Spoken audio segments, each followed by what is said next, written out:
Hello, it's Helen here with another Wednesday practice tip.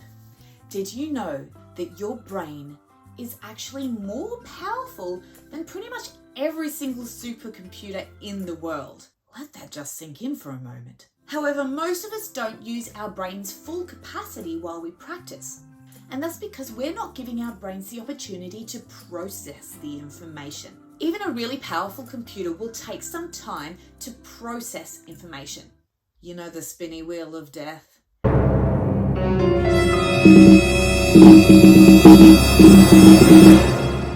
It gets really annoying, but it needs that time to process. Our brains are really powerful, but they need processing time as well. If you keep bombarding your brain with lots and lots of different things that have been fixed or need to be adjusted or have just been adjusted or new discoveries that you've made and there's no time for your brain to process that, it goes into overload. And you won't actually remember all of the things that you want to remember.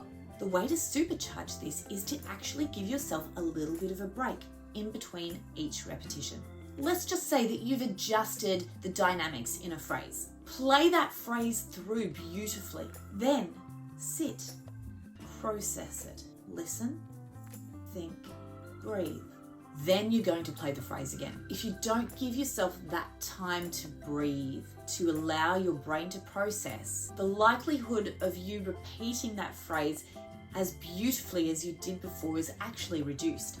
But if you breathe, if you give yourself that little bit of time, then the likelihood of you making a beautiful phrase again is increased.